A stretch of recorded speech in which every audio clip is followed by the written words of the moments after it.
And it's good morning to you once again. It's Thursday, the 26th of March, 2026. The program is On the Lord's Side, Christian Perspectives on News and Current Events.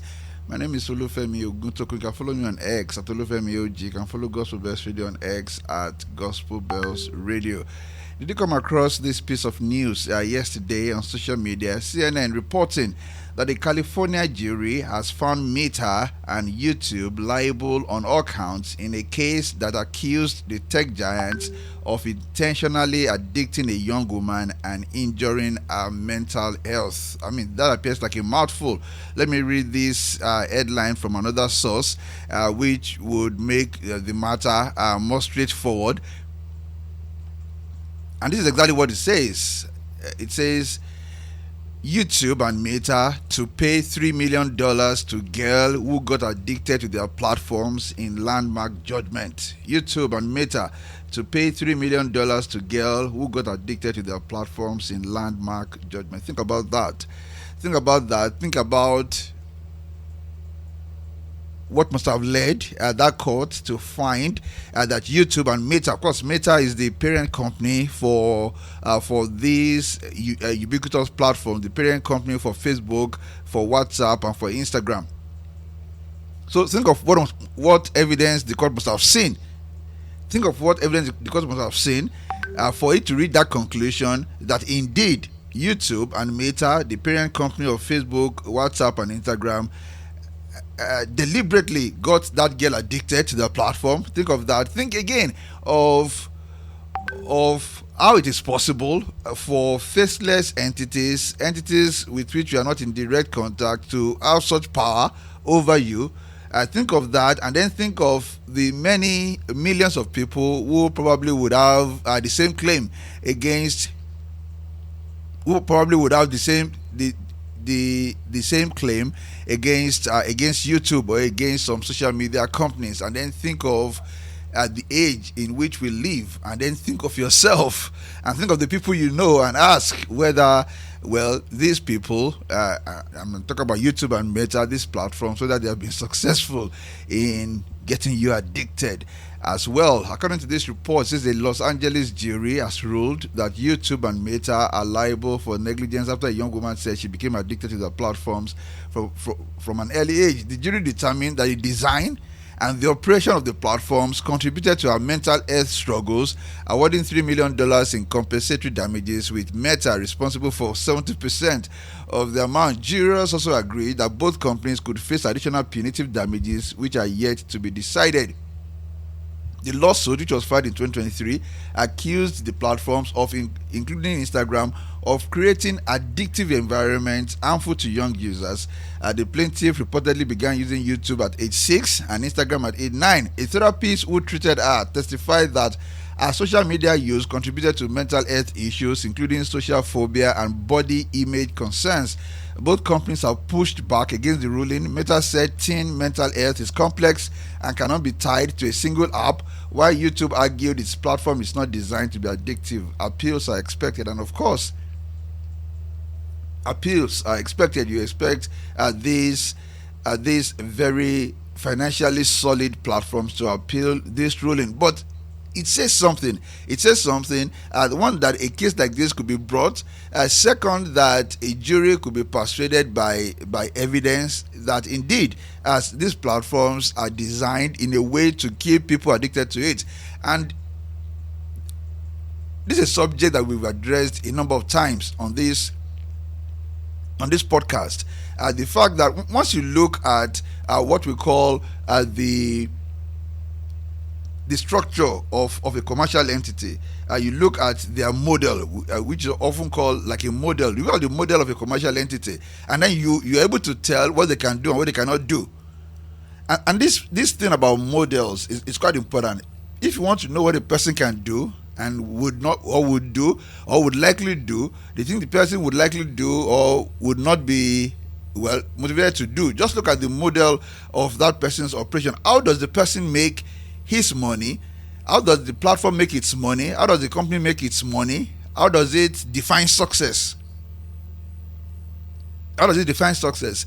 If you have a platform that defines success, but how many people are using that platform every day, every moment of the day, then you can be sure that a platform like that will do everything possible to keep people using that platform.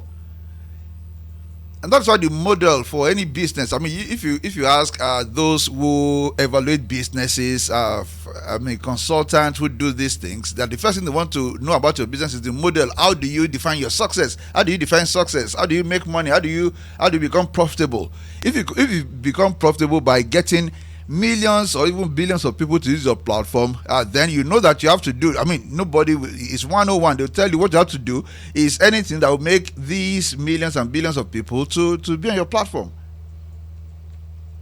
And I'm trying to drive home a point here about models. The same thing, if you bring it to Christian platform and Christian ministries, you have to look at your model. If your model is, look, we have to have the largest crowd at our prayer meeting, we have to have the largest crowd at our televised prayer meeting, don't be surprised if you then get drawn, lured, tempted to do all sorts of unethical things to get those millions to your prayer meeting, to your televised prayer meeting. If that's the way you define success, you're going to go after what will bring that success. And that is one of the bane of the culture today, especially given the ubiquity of social media and the internet, because not only for platforms like YouTube and Meta and other social media platforms, not only for them, but also for individuals who use social media, and especially for those who want to position themselves as influencers. If you want to be a credible influencer on social media, you want to boast of a substantial following, right? You want to boast of a substantial following, and if that is the way by which you are validated or accredited on social media to be regarded as an influencer, what are you going to do? You are going to do whatever it takes, right, to get the following. So you have people who pay some faceless entities to get some dummy followers, fake followers. They buy these things. There are people on YouTube, when they post their videos, they make payment to some entities who promise that they can get their videos viewed by thousands or by hundreds, because the badge of validation is the number of followers you have, the number of viewers you have. And there are many people who have been conditioned that way as well. They evaluate the importance, they evaluate the usefulness even of content by how many people have watched it. So they look at it, only 2 persons have watched, I'm not going to see this video. And people do that unconsciously because we've all been conditioned to do that. But let's go back to this matter of this trial by which this person complained, that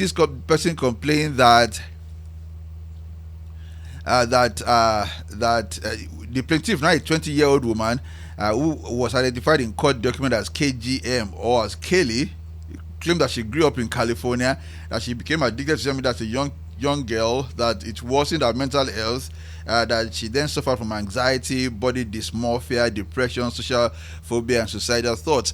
And some will argue, and I expect that these media companies must have argued this point during the trial. They say, look, all these things, anxiety, body dysmorphia, depression, social phobia, suicidal thoughts, that they've always been there and cannot be attributed to social media use, which would be true, but only partially true. The point is that social media has made these things even more pronounced. They have brought it home to people who otherwise would not suffer from all these conditions. Then the next question would then be, well, should the social media companies be blamed or the users? And that's the point where, from a legal standpoint, from a duty of care standpoint on the one hand, and a spiritual standpoint on the other hand, we are going to have different opinions here. From a duty of care standpoint, especially if evidence shows that these media companies they adopted unethical practices, that they adopt unethical practices to make people addicted to their platforms. If they took such steps to make people addicted to their platform and they did not just leave it to chance, then you begin to find them culpable of breaching a duty of care or even of doing some wrong, to people, especially when you're talking about platforms that allow young people, people who are under 16, under 18, to sign up to their platforms, because that's been one of the accusations as well, that some of these social media companies, notwithstanding that they publish that only 13-year-olds, in some cases, or 16-year-olds can sign up to their platforms, they make the process so loose and easily manipulatable that people who are far younger than 13 and 16 find their way to having accounts there. Many parents will testify to how they were shocked to discover that their young people, 8, 9, 10, 11, 12, have accounts, have social media accounts. Many parents have shared of how they were shocked and alarmed.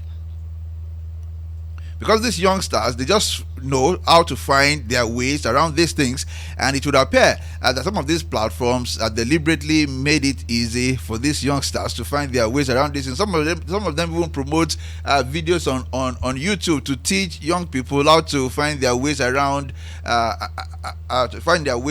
all the prohibitions put in place, by these media companies. So the point I'm making is that if indeed evidence shows that these platforms went out of their way to adopt unethical practices and designs to make people addicted, all because their business model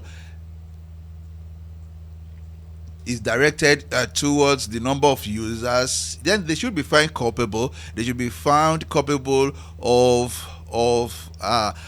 making these conditions, which we agree have always been in case: anxiety, body dysmorphia, depression, phobia, and suicidal thought, to make these things even more pronounced in the society. The question is, if this 20-year-old woman has been allowed to bring a case like this, how many more people will be allowed to bring cases of a similar nature?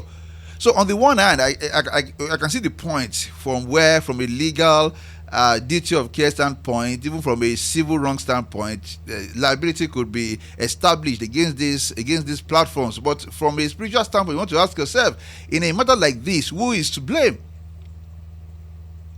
Yes, the social media companies must bear blame if indeed they employed unethical methods to get people addicted. But ultimately, the Christian view is not the question of blame; it's the question of responsibility. Who has the responsibility not to get addicted? And from a legal standpoint, you say, look, the point is, who took the unethical or illegal step to get people addicted? It's a good question. It's a relevant question. It's actually a sound approach to it. But from a spiritual Christian point of view, the question is not who took the step to get somebody addicted, who did the unethical thing to get people addicted, who is to blame. That's not the question. The person is who is responsible for not getting addicted. It is you.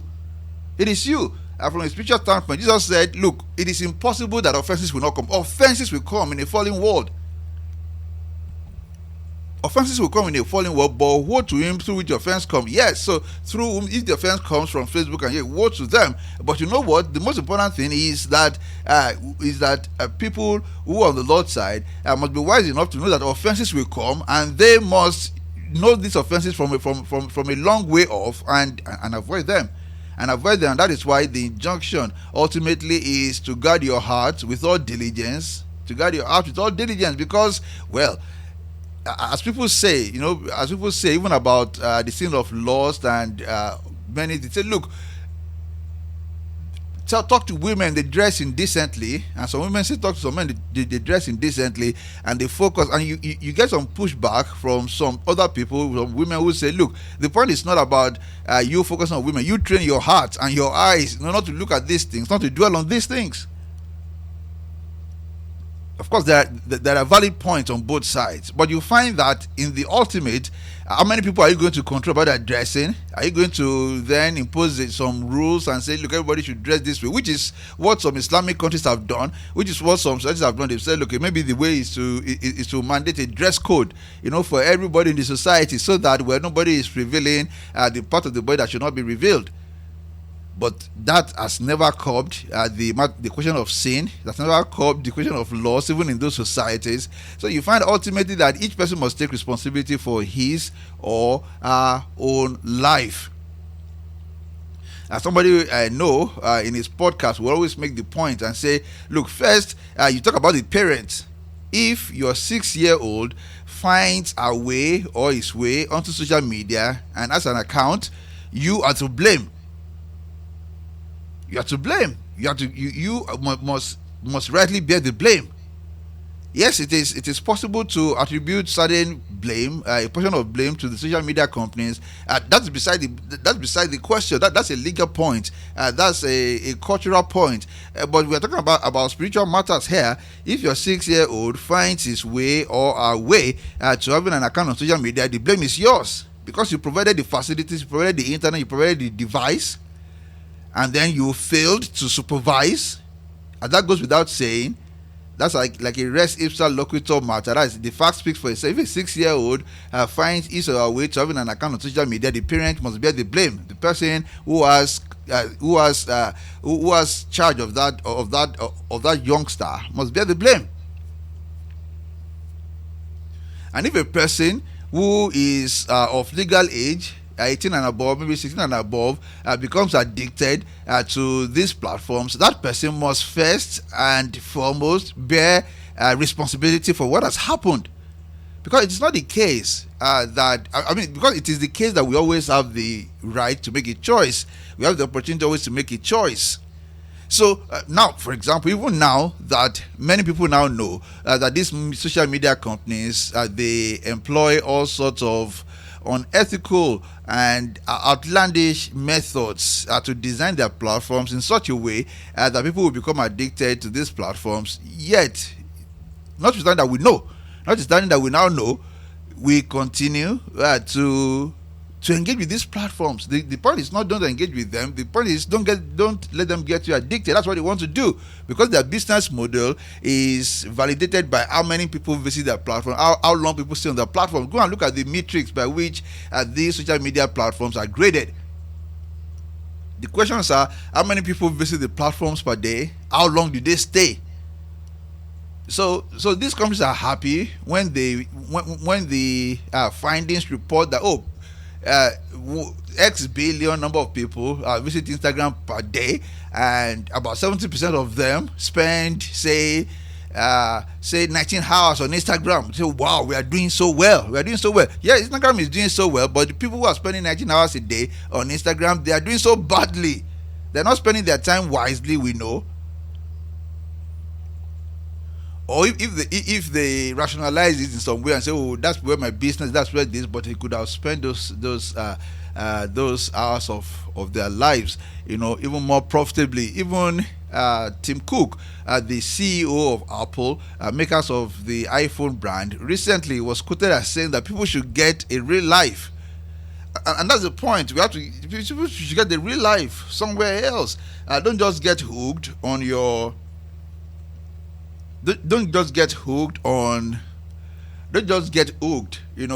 social media, on devices, and fail to have real human contact. So the implications here are quite clear. Other laws, this might turn out to be a bellwether case. In fact, most likely it will turn out to be a bellwether case. It will give many other plaintiffs the opportunity to bring cases like this. Can we hope that this lawsuit will lead to some redesign of these platforms? I doubt that, because when money is involved, nobody wants to change course, because people think money must be made. But for us who are on the Lord's side, for us who think not only from legal, not only from cultural, not only from commercial perspectives, but also from Christian perspectives, we want to bear in mind that we bear responsibility for the choices we make. That's the only reason why we're going to be judged.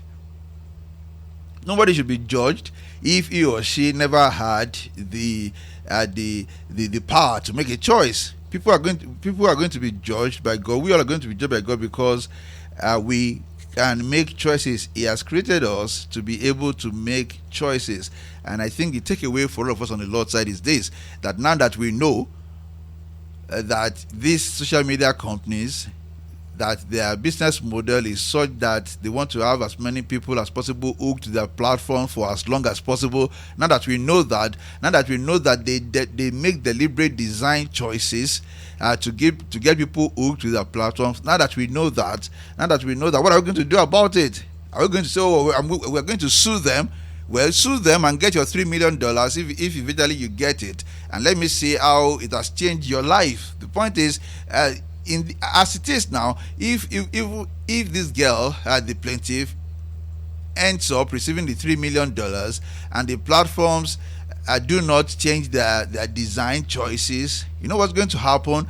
She's going to go back to those platforms, remain addicted to them, and then they will influence how she will spend the $3 million, and then the cycle continues. So the point for us on the Lord's side is not only about the legal culpability of these platforms or the social evil that they are doing, or the cultural wrong that they are perpetuating, but the real question for us is what I am going to do about it, what you are going to do about it in relation to yourself, in relation to your children, and especially to your very young children, and whether you're going to tell many more people about this, and how in the ultimate sense we all have to make conscious decisions and not to get hooked by these platforms, which are not bad in themselves, because I mean, if you want to articulate the good done by these platforms, you're going to number from 1 till almost infinity if you want to articulate the good that they do. But we must appreciate that they also stand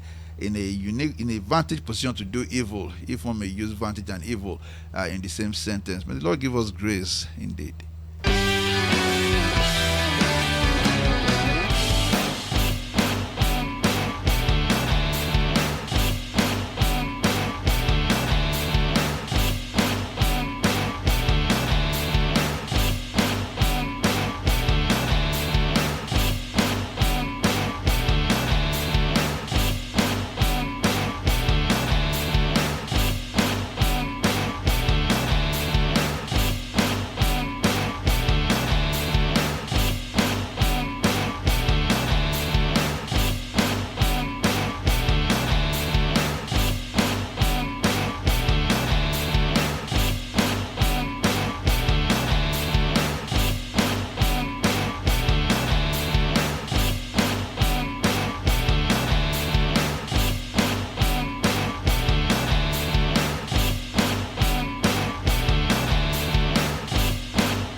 Okay, and next I want to go to this story about the Jehovah's Witnesses. As many people would know, if you are quite conversant about the beliefs of the Jehovah's Witnesses, one of the things for which they have become that these people have become notorious for in the culture is that they refuse blood transfusion. They refuse blood transfusion on the basis clearly that they believe that it's ungodly, that blood is sacred, which is what the Bible teaches. The life is in the blood. That's what the Bible teaches. Go to the Old Testament. The life is in the blood. And Jehovah's Witnesses believe that it is wrong, and that it is a rejection of the creation order for one person to allow to be transfused into him or into herself, the blood belonging to another person. The counter argument to that would be, look, have we not found that blood transfusion saves life? Is it not beyond debate that blood transfusion saves lives? And of course, they respond by saying, yeah, we know that it works, but the question is not whether it works, it's whether it is godly, which is generally speaking a valid argument to make, which is an argument that we all must adopt as well, not about blood transfusion, but the general argument about the question is not about whether something works, it's about whether it is godly.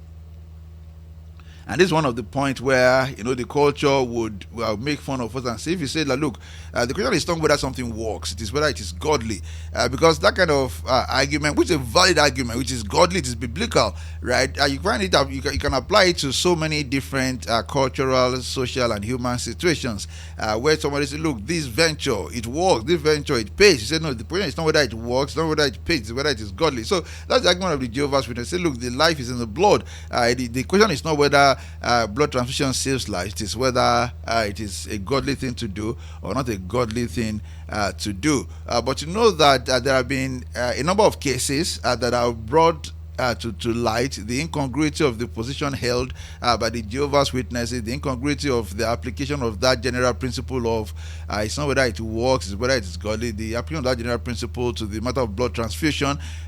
Some of their adherents, members have died in circumstances where they ought to have lived if they had accepted blood transfusion, but they had been brought up to believe that blood transfusion is evil and should not be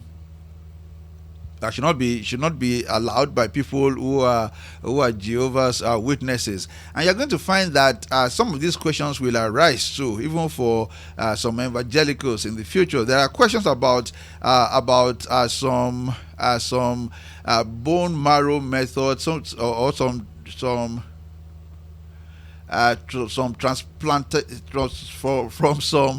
transplanting procedures in medicine that will soon give rise to this argument, even not only among Jehovah's Witnesses, because there are procedures now where human parts and organs are mined. And I use my words not advisedly, from fetuses. We're talking about fetuses. That we're talking about babies aborted in their mother's womb. One of the arguments for abortion, if you have heard it from those who are so proud of this, is that they say that some of the tissues and organs from these fetuses are then used to treat people who are suffering from some chronic ailments. Have you heard that before? And that is so true.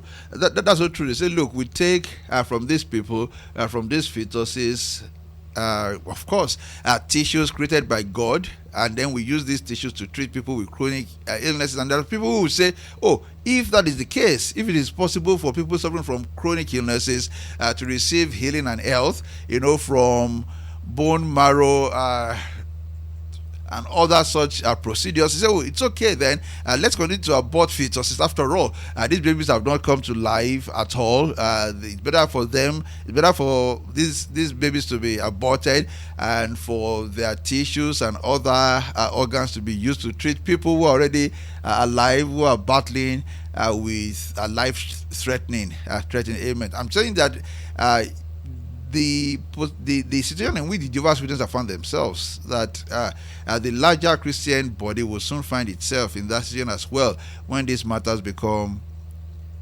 really live. But the news actually here is that following from some of the well publicized instances where members of the Jehovah's Witnesses, where some Jehovah's Witnesses have died for refusing blood transfusion, that organization has now updated its policy. It has now changed from a general rejection of blood transfusion to now only rejecting blood transfusion from third parties, from other people. So meaning now that Jehovah's Witnesses now encourage their members to do what?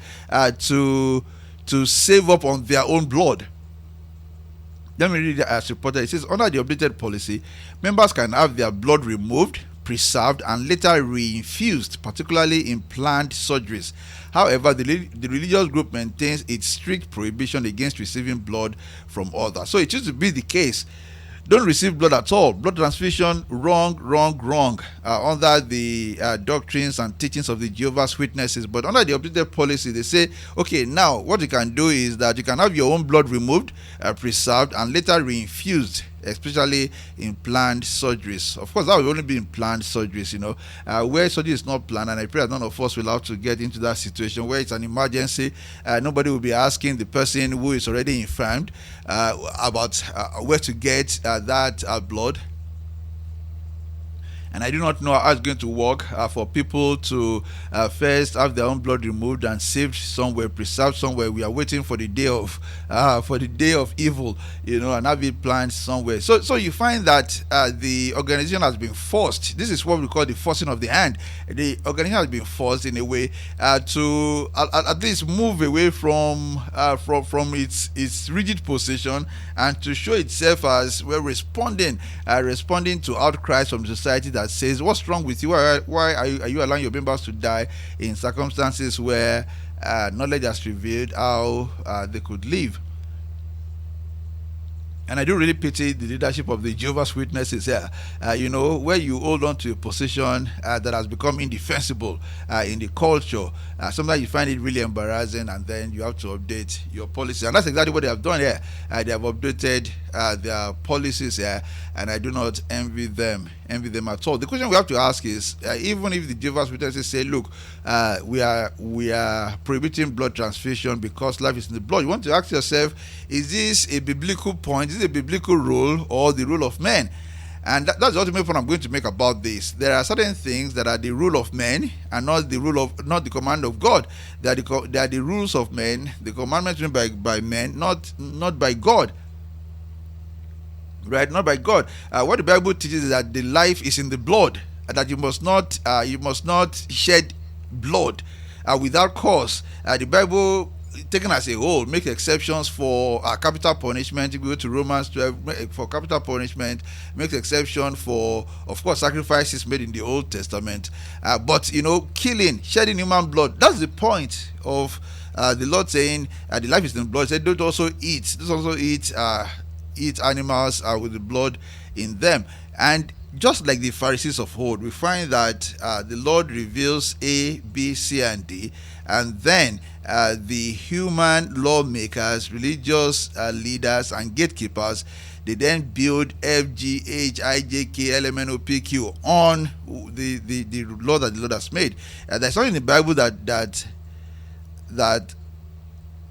prohibits a blood transfusion or that classifies it as evil. But this religious organization has built on the Bible saying the life is in the blood, has built on it to say, therefore, don't take blood transfusion. The point I want to warn us about is about how sometimes well-intentioned human laws in the Christian community, they make such a leap, such a huge leap, that it then leads to incongruity. Same as those laws, many of those laws about the Sabbath. There is nowhere in the Old Testament where it says that, well, if you find somebody in trouble, don't help that person on the Sabbath, right? But the religious leaders, they so made their own laws, said to have been built on the law of God, in such a way that it then prohibited people from even doing good or act of mercy on the Sabbath. We have to be careful about those things, and we have to identify human laws for what they are.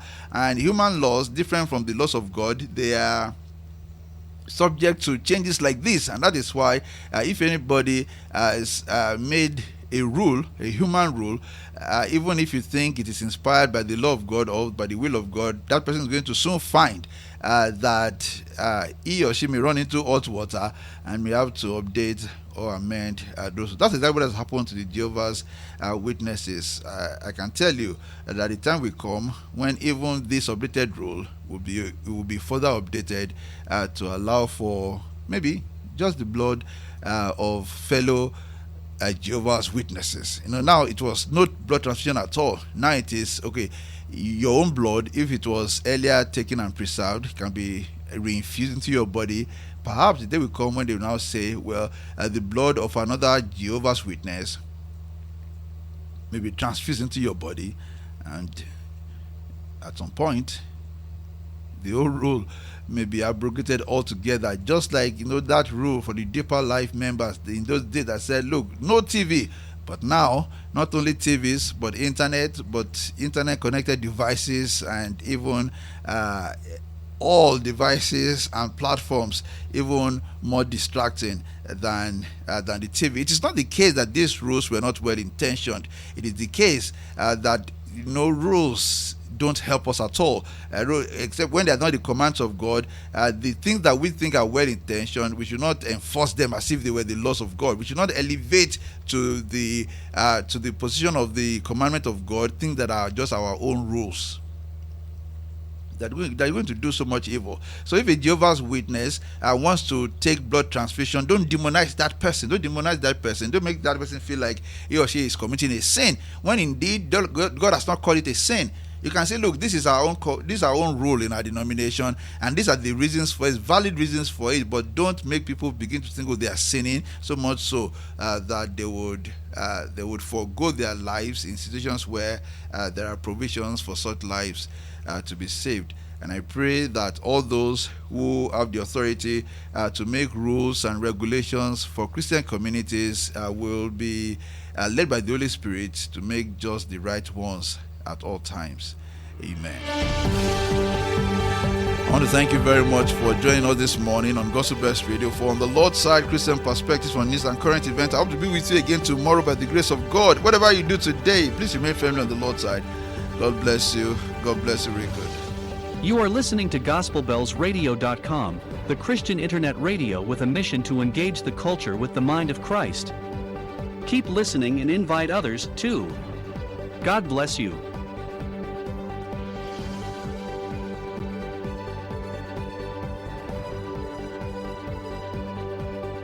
Engaging the culture with the mind of Christ.